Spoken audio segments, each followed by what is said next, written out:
Hello and welcome to the Stronghold Digital Mining Daily Update. Today is Wednesday, June 28th, 2023.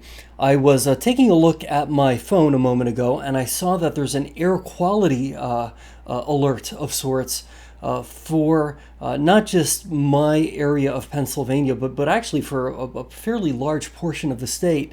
And for a split second, I thought, gosh, based on so much of what I've been hearing lately, in the context of some testimony that took place out in Harrisburg back in May, I would have thought that this air quality problem might have actually stemmed from waste coal burning power plants. But that's not the case, actually. This evidently is as a result of Canadian wildfires, if I'm to understand what I'm reading correctly. And I think that brings us to a very important point that I just want to touch on super briefly. I understand that there's always going to be a concern with any sort of technology that's short of being perfect. Purpose-built waste coal power plants are not perfect this side of heaven, right? I mean, there's nothing perfect to any real technology, right? There's always going to be a bit of a trade-off. And so when it comes to this issue that comes up now and then about air quality, I've yet to be in the presence either of Panther Creek or the so-called third plant, which is really nearby to where I'm at. I've never been in the vicinity of these plants and ever found myself feeling as if though I were, struggling with any sort of air quality issues. And that is despite the fact, by the way, let's cut to this in a second here. I'm going to show you something. And that's despite the fact I've often sometimes had to use one of these. Let's see if this gets into focus here. Okay, that's an albuterol inhaler. So I'm very sensitive to the arguments, right, that are often made about air quality. I don't want air quality to be acceptable. I want it to be great, okay? What has impacted my comfort level lately hasn't been a waste coal burning power plant. It's been a bunch of smoke blowing in, evidently, from Canada. And I don't hear anything being talked about, hey, how do we mitigate that? Are there any resources we could perhaps send to Canada to help maybe, extinguish some of these fires?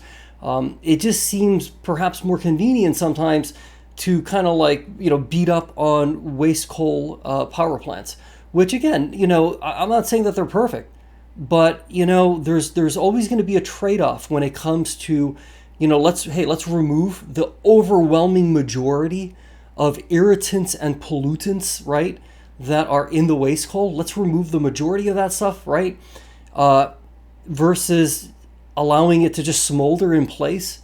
Right, if we do nothing to remediate waste coal piles, and then conversely, hey, I mean, look, I'm not kidding. I was hoping I could take a walk later today.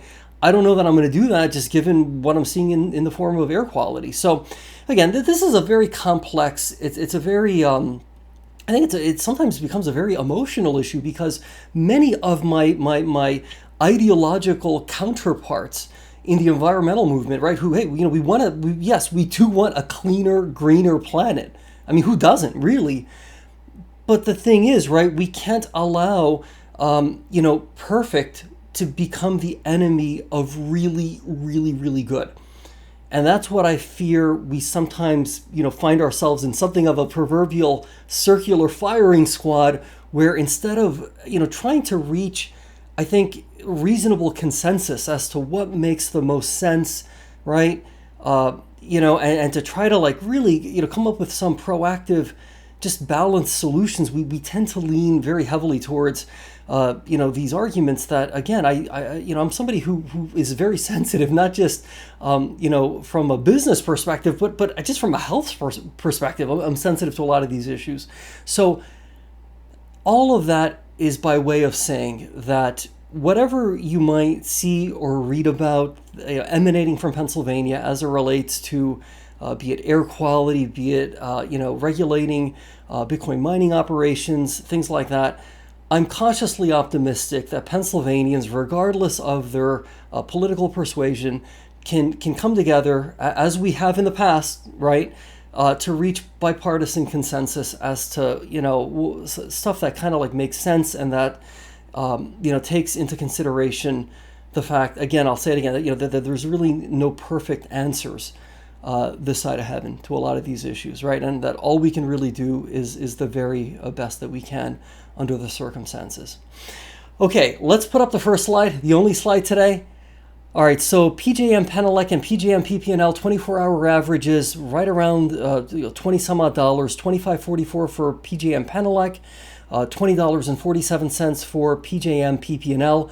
The real news here is Bitcoin priced in dollars per megawatt hour.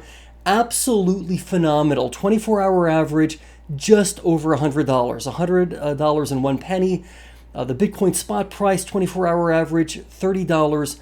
I'm sorry, not $30, $30,402 with a network hash rate that continues to be subdued at 338. Back to me now, please.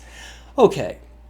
Our stock price is not obviously reflecting as of yet the fact that we've had really, really nice operational conditions the past almost a couple weeks or so now. So look, it is what it is. We're drawing very close to the end of Q2 2023. Just in a couple of days, this quarter will be over. So I am looking forward to what will likely be a news release sometime early in July, maybe at the very end of this month yet, where we talk about our Bitcoin production for June 2023, and where we perhaps provide an update as to our in-house, Bitcoin mining hash rate. Again, I'm thinking we're at least at 3.6 or so exahash. So we shall see. Okay, my friends, let's stay positive, let's be great, and we'll see each other again tomorrow.